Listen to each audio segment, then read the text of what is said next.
see, so make sure I don't have it in my mouth. I thought you were trying to do your thumbnail like that. No, that'd be creepy. All right.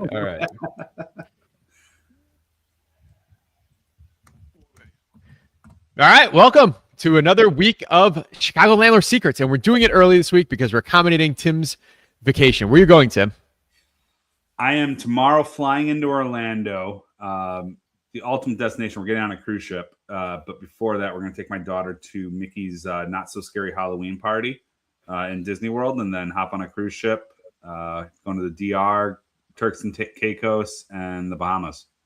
So, wow, how old's your daughter? She's 3. All right, awesome. That all sounds horrible. I like the. Yeah, I'm a gambler, so and like the cheesy shows, so I like the cruises. All right, I've never been on a cruise before. It's like it's something that's never excited me, but it's like one of those things like I want to do. So I definitely have to get out and do it. And my wife's not too crazy about being in tight spaces, so those rooms are not motivating for her. So to be honest, my wife had. So it took me. I went on a cruise when I was a kid. It took me 10 years of dating my wife to get her to finally accept a cruise. And the only reason is I went to Bally's downtown when they opened, and they gave me a free cruise for being there when the week it opened or whatever. So I got her to agree to go on a free cruise with me.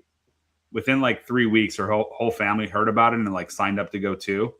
And it was all their first cruise. By the end of it, they're like, all right, so where are we going next year? Let's hop on another ship. So now it's like an annual thing that we do with her family. So, it surprises a lot of people. That's awesome. I would love to go like the Alaska. I mean, that's kid friendly, definitely not. But like the Alaska one, or going up that way, or see whales, or I don't know, something for 10, 14 days would be cool. No, absolutely. So, but man, what's going on, man? We got a new week here. And what's going on in property management world for you? Yeah, not a whole lot. I think today we'll set up a little intro. We don't do this enough, but we actually pre-plan this enough where we can. So on today's episode, we are going to talk about the federal law that was passed that concerns housing that we're still waiting to be signed. We got some more information on the counter proposal to Mayor Johnson's PRO Act, the FAIR Act we're going to talk about. And then I think it's your turn to put me in the hot seat with some questions for investors. So we're going to do that again today. So that's a little preview of what we're going to talk about. But it's been summer. It's 70 all of a sudden. I got my maintenance tech came to the office yesterday wearing a sweater. I'm like, I can't do it in August, even though I could physically do it, but I can't do it in August. So I mean, we talked about it last week. If you guys didn't watch it, go back and watch the winter prep stuff, even though it's still August 25th. Get on it and make sure you're ready. But that's what we're prepping for right now. September 15th, Chicago law. You got to make sure that you have heat in your unit. I'm going to botch the thing, boys. It's 72 degrees at night and 68 degrees during the day, or vice versa. Vice versa. So make sure you have it. For us, we just follow that practice across, city and suburbs. So even out in Kane County, if we got boiler, we're getting ready to fire it up. Now we might not put as much urgency, or if we had to pick one over the other, obviously we'll pick the one in Chicago before the one in Elgin. But just make sure that you have that option. And the crazy thing is your boiler might not even be needed till October, because I think we're gonna have a crazy fall here as far as being warm. So we'll see. I've seen mixed things because we're supposed to have Super El Nino or Nina or something, but this winter is supposed to be actually warmer than normal, but a lot more snowfall and a lot more ice.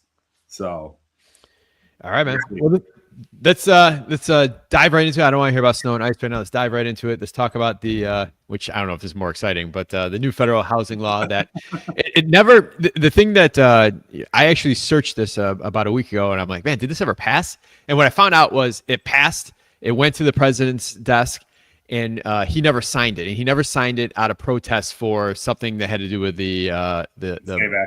No ID. Yeah, it is payback ultimately, but the no ID for voters or whatever. So this because the House and the Senate approved it like crazy unanimous, like 390 to 9 or something like that. Some crazy numbers.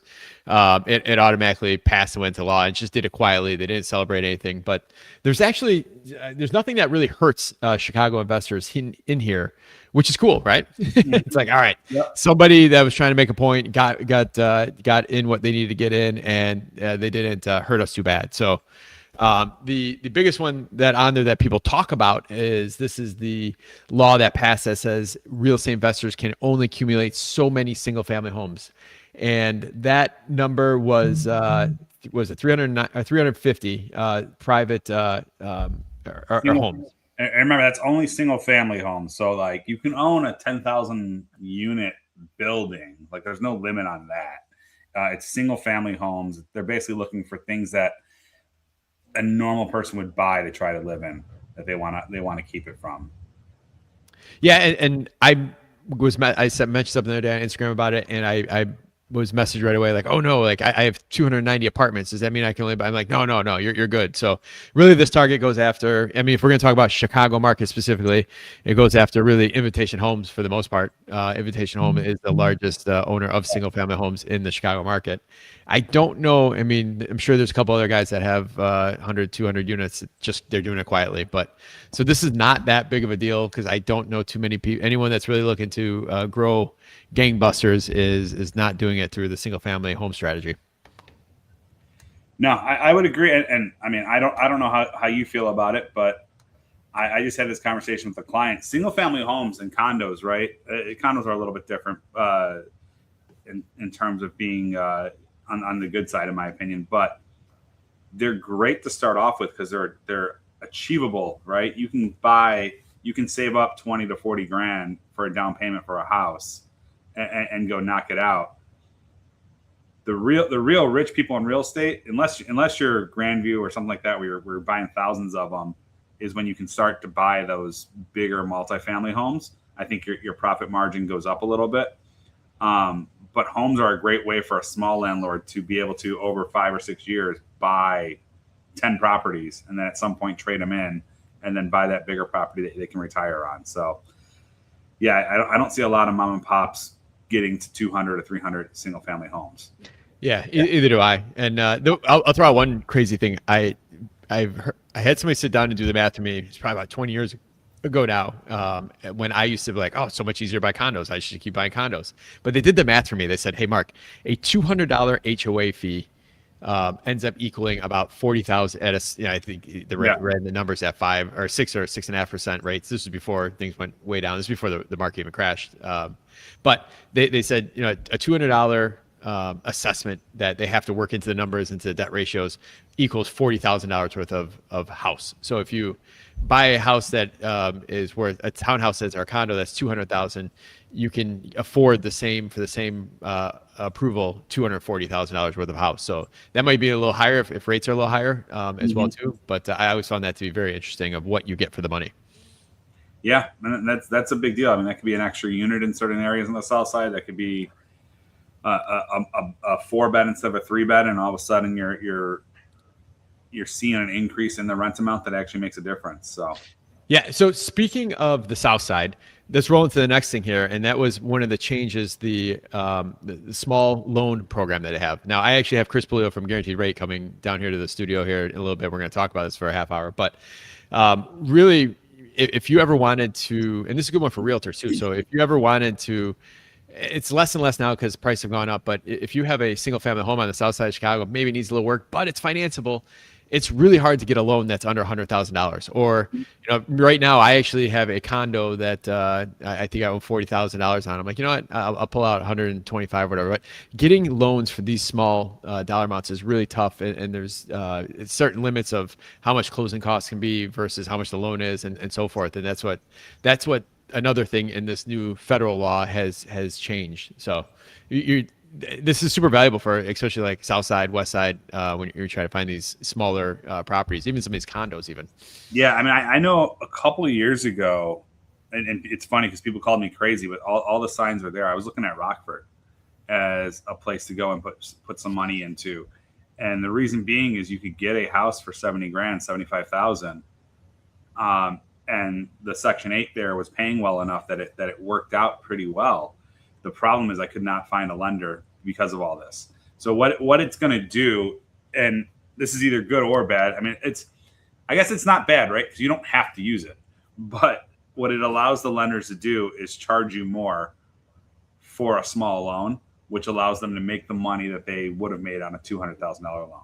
So you're going to pay more in fees as a percentage of what you buy.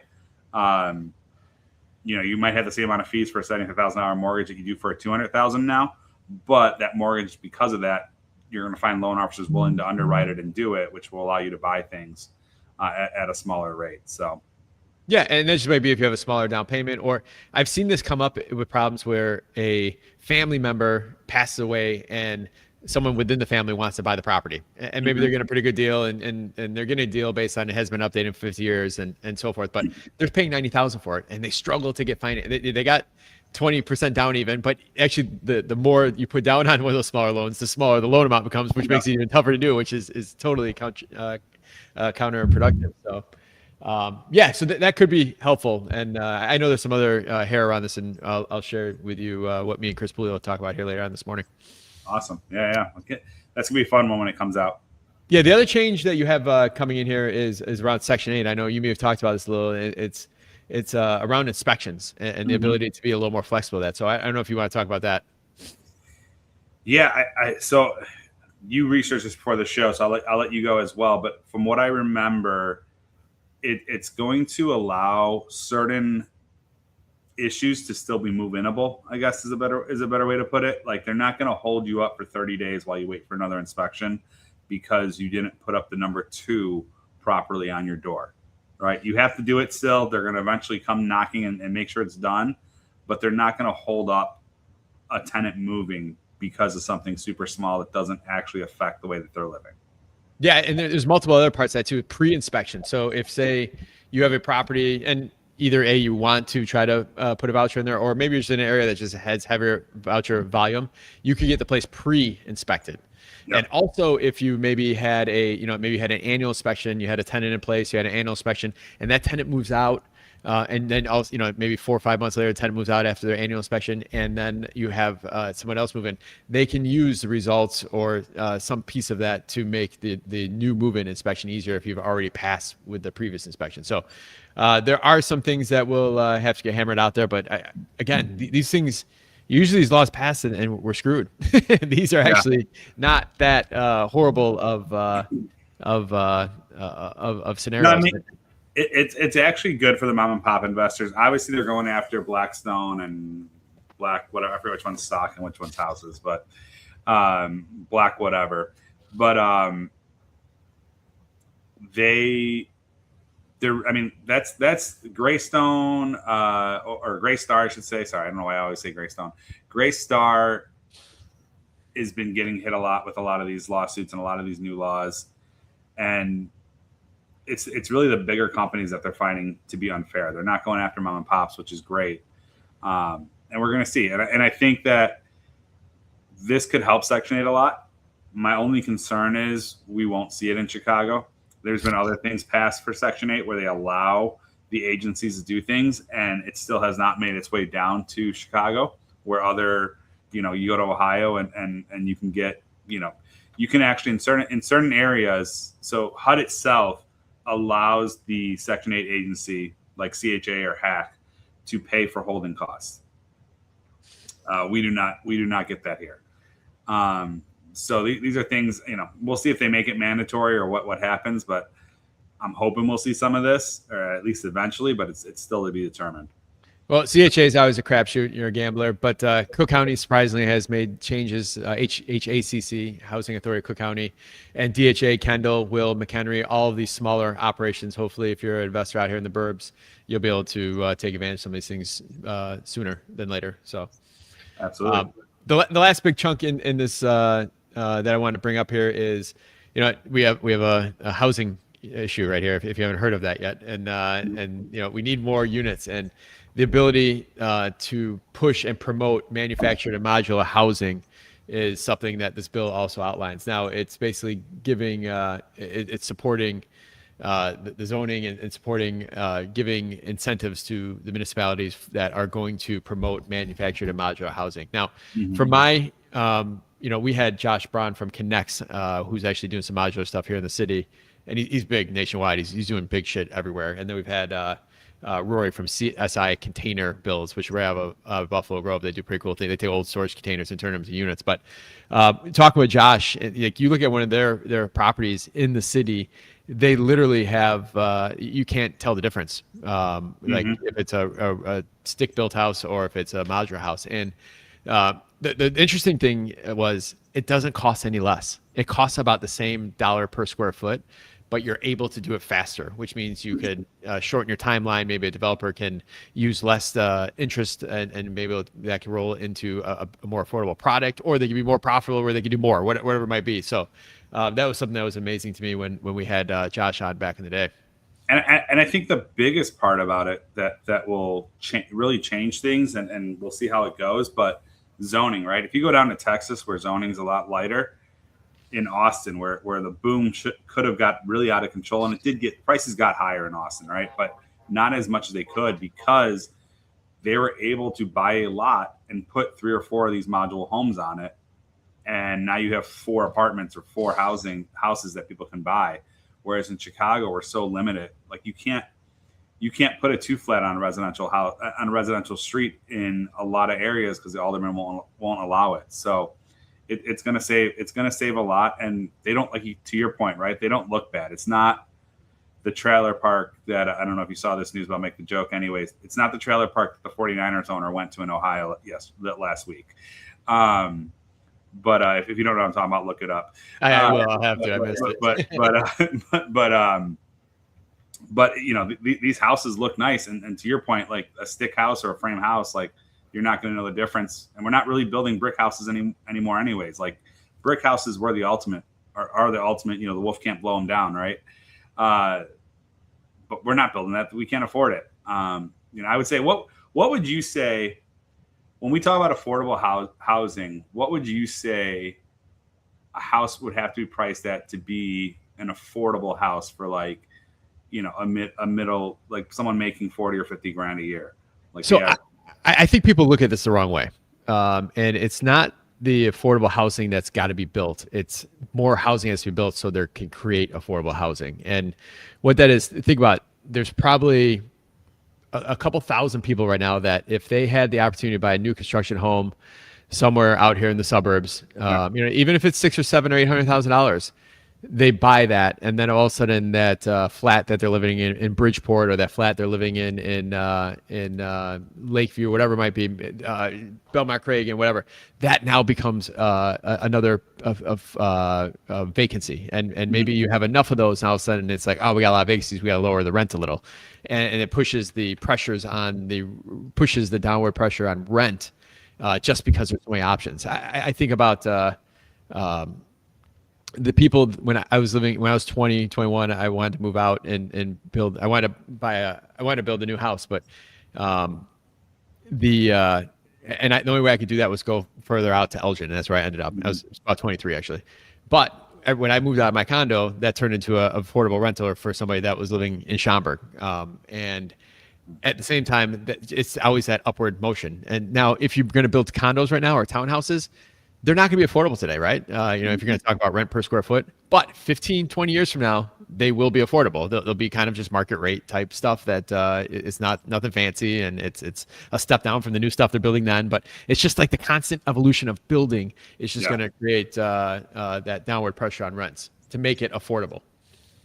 No, and I agree. And I think also, especially, you know, I'll go back to the South Side, right? You look at areas like, I'm going to pick on Markham like I always do, but like, man, they have you drive up and down Markham streets, for every 4 houses that are on a block, there's 2 or 3 houses that are falling apart.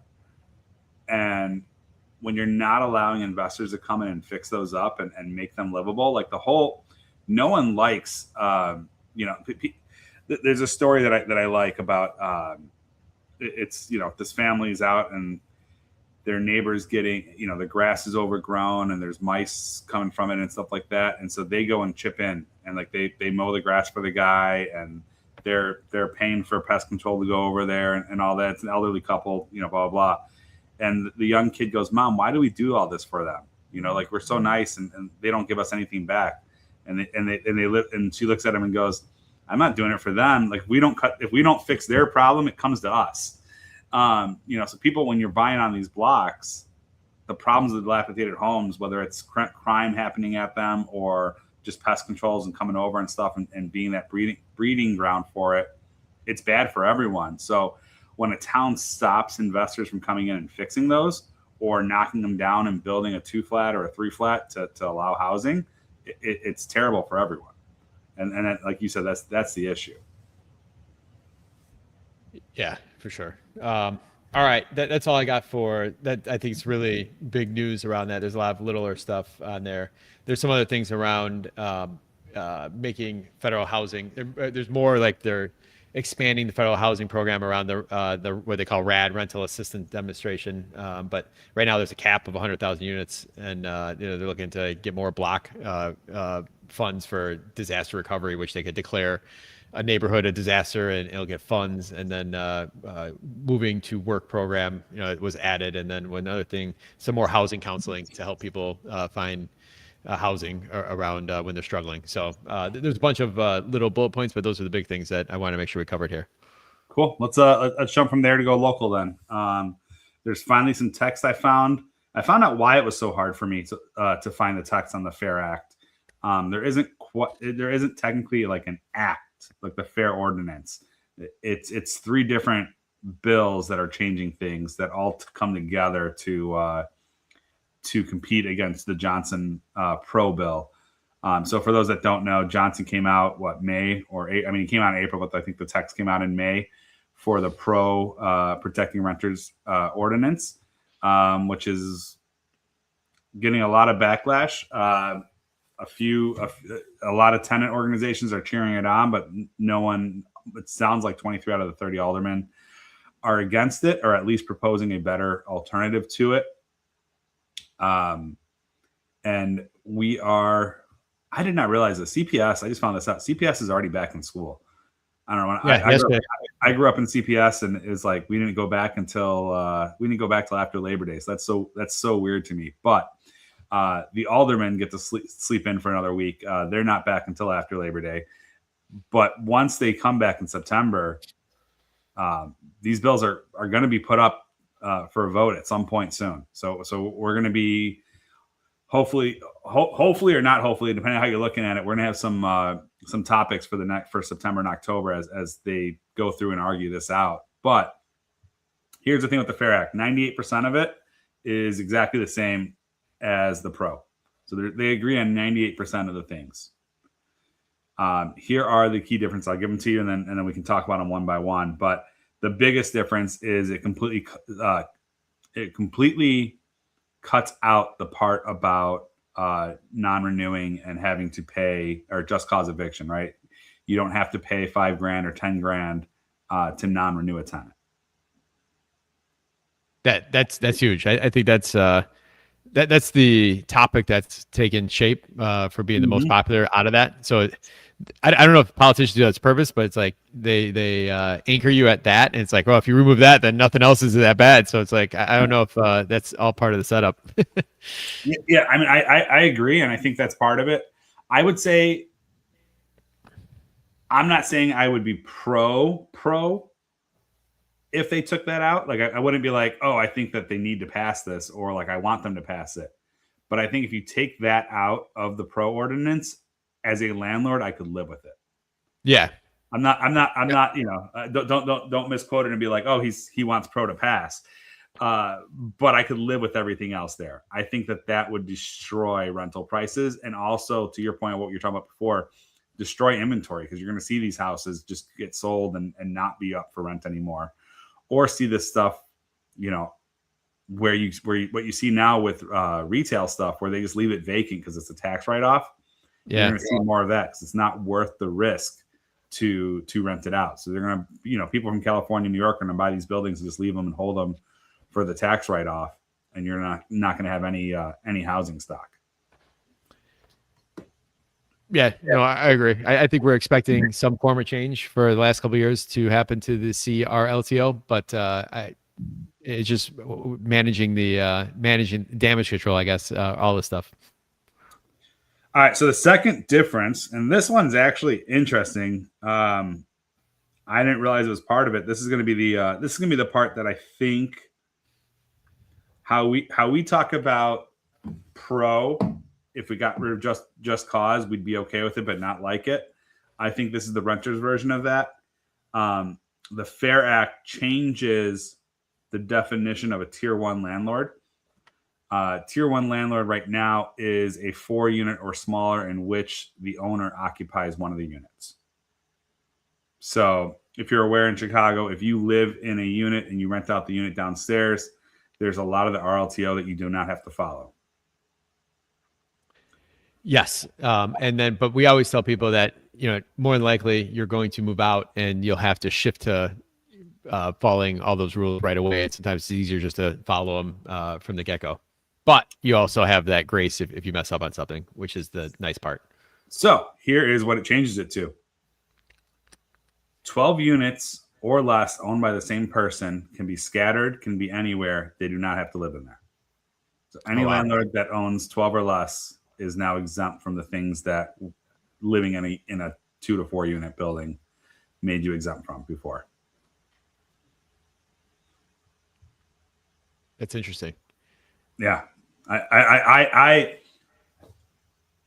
would love it. It'd be great. I cannot see it passing. Like I cannot, that has to be like the bait of like. So would that be like the whole, is that just these changes or is this the whole CRLTO that would be revised and that would be the new provision that if you have 12 units or less, then you don't have to. And then the question is, does it have to be by a single entity or can it be by a person that has more than 50% ownership in an entity? Yeah, I mean, there's still, and that's the problem. There's still a lot there that has to be figured out, even if that was the pass. So I think that becomes the, like, what does that make? Now I know the federal law with the whole 350. If you own 5 LLCs, and those LLCs each own 50 units, that would be 250 units that you owned, even if you only own like a small percentage of the LLC. So, oh, really? I would assume that would be similar to what this would be. But it's still incredible and still crazy. But to answer your question, it would be the same. It literally, and this is why it took me so long to find it. It's literally not an individual ordinance. They're literally taking the RLTO and crossing things out and putting new words above it. So it's literally like they're editing the RLTO versus writing a new one.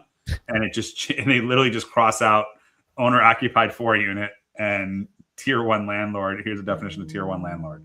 Well, this is where it gets all confusing because the state law, we're going to accuse everybody here, the HB 3564 that did pass and is going to go in effect in July 1st, that allows exemptions for anybody 6 units and under, owner occupied. Mm-hmm. So it's like you have to like I fall under this one here, but I don't fall under this one here. Like it's kind of crazy.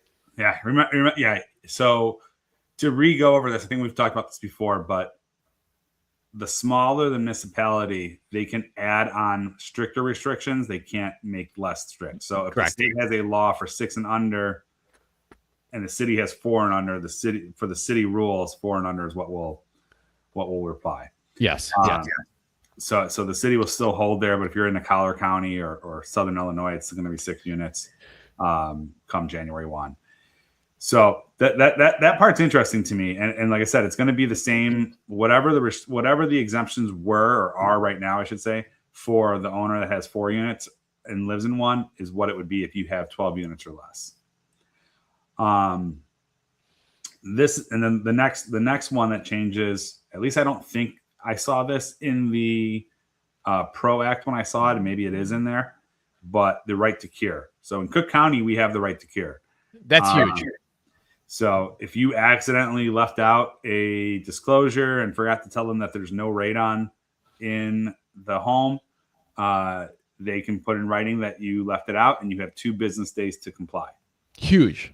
Like that this like helps you sleep at night. Like just having that simple thing in there, like it's huge. Things get missed, things happen, whatever, or a tenant misplaces something and doesn't think you gave it to them or whatever. Obviously, us as PM companies, we have everything electronically, but some people are still using pen and paper and things get lost or whatever. But giving the ability for 2 days to fix something is huge.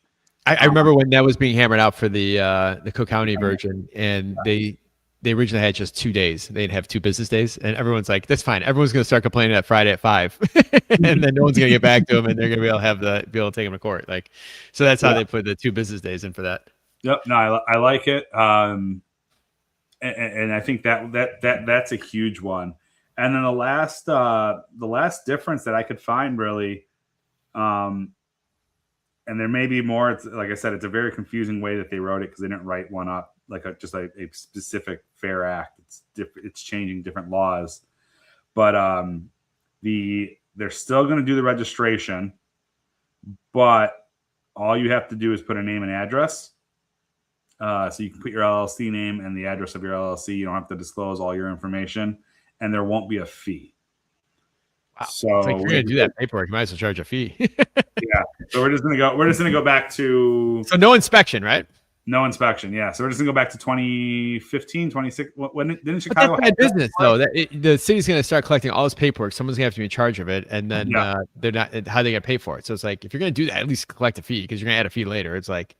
Yeah, which is not a bad. I've said this on here before. That's not a horrible. If you're gonna find a way to tax that way. So but I'm good with it as long as you can promise me that it's just a registration. I don't have to get inspections. I don't have to. It's not a do not do it in a sense where it's before a tenant moves in. You have to do this. It's if you own a 3-flat, you have to register it. Well, the scary part about any of this is what MBOA always says is once they get their foot in the door, then it's so much easier to start adding the fee, adding the inspection, adding the before moving requirement. And that's what that's why they're always weary of you open the door a little, man, they squeeze right in there and then all of a sudden they're strangling you. So all that I can live with for the most part. I could adjust. I know our clients won't get whacked too bad. They're talking right now in New York, and I don't want to go into too much speculation, especially about New York, about the law about you can't flip houses. You're not allowed to flip houses. So if you sell it in if you rehab a property, sell it for less than a year, and you make more than X amount of dollars, you get a 40% tax. Super crazy stuff that they're talking about out there. And I just hope none of that stuff ever bleeds here because it's just is so un-American. It feels when I hear everything that's going on in New York. I honestly don't even care about the un-American part. Whatever. It's. Okay, so we're as America's been around for 100 and I shouldn't say America's been around longer. Yeah. You're careful. It's being recorded, dude. 50 years. But what I wanted to say is these houses have been around for 120 years. Some of them. Yeah. And you're just gonna be like, nope, we don't want any work done because the average homeowner, right? If you don't have that entrepreneur spirit, if you're not a real estate person, or you don't have the money, to do it, yeah, even though you can say there's loans those loans are such a hassle, the rehab loans and stuff like that for an average person that's not flipping it. They don't know how to redo a kitchen or do all that stuff. So you're just gonna have these houses that continue to fall apart, and if an investor doesn't come in and fix it up to make some money, the neighborhood goes, and now you have the areas that are de-invested that no one wants to live in. They're falling apart. You have more crime, more issues. It all leads down a bad hill. Yes, exactly. All right, we're gonna move on to our new segment of the show. Where would you invest? Rapid fire round. There we go. Do this to close out. You ready to go? Let's go. All right, Hegwich or Morgan Park? Hegwich. Why? You gotta give why. Yeah, we've talked about this. I talked about this a few times, but right now, Hegwich is starting to become the new boys town. So, or I should say man town, just because I guess they're more adults now. They're buying houses instead of condos. But male town. It's changing pretty quickly. It's still affordable right now compared to a lot of other places in the city. But you're gonna see just like Lakeview, all of a sudden when it started becoming boys town, the prices went up pretty rapidly over a 10-year period. I think that appreciation here is going to be pretty high. Auburn Gresham, South Shore. This one's weird. If I didn't know anything about Chicago, you would think South Shore is the clear answer here. You're basically on a beach in half the spot. I cannot find another city where they took waterfront property and just said, hey, you know what? We'll let people that are less fortunate than us have it. We're going to move to the burbs and cut out of here. But the South Shore has a lot of work to be done and it's already super expensive because of the library. So if I was buying today, Auburn Gresham. Inglewood, Lawndale. Inglewood was rising for a while, right? They had a Whole Foods, they had some stuff. They still have Starbucks there, but a lot of that stuff has failed and closed. All the money that the city put in to try to sort of pick it up has sort of failed. So I would go Lawndale. It's still there's going to be stuff built by the United Center and stuff built more west that will hopefully trickle the prices from there and make it more expensive there at some point, or make it a better investment there. Both would be speculation, though I wouldn't necessarily buy for cash flow today in either place. South Loop, West Loop. I think I'd rather live in the West Loop. I'd rather invest in the South Loop. I think the West Loop's already too developed in a sense of the prices are about as high as they're going to get. I mean, you're obviously going to get normal appreciation, but you're not going to get that huge jump, whereas the South Loop still has a ton of empty spots that are going to get built on. They're building the fire stadium down there and a ton of housing down there as well. So I think South Loop has a lot more appreciation coming. Well, that's technically the 78. So I didn't say the 78. I said South Loop. No, I'm joking. That's technically a new neighborhood name. Here's the thing. If you can walk to it within 5 minutes, the 78 will increase the value of you. Yeah, there you go. All right. Frankfurt, New Lenox. Ooh. I know nothing about either one of these, so that's why I was more curious than anything. I would I would flip in Frankfurt for sure, because there's a lot of older houses that have some value to it, especially near downtown Frankfurt. Buy and hold, probably New Lenox, just because there's more of a renting population. Frankfurt's a little bit older. Most people are homeowners. But I would say Frankfurt for flips and New Lenox for buy and hold. Willow Springs or Bridgeview? I'd say Willow Springs. Bridgeview sort of, once the fire left them, they don't have a whole lot going for them in terms of appreciation. The bridge sucks and there's no view. Yeah, exactly. There's not much going on there. I mean, obviously, if you find a deal somewhere, it works. But I think Willow Springs is going to have better long-term appreciation. All right, last one: Blue Island, Calumet Park.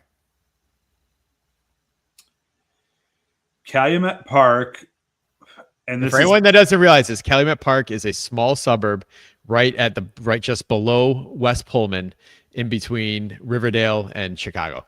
Yep. Calumet Park, and this is purely a Blue Island politics are terrible.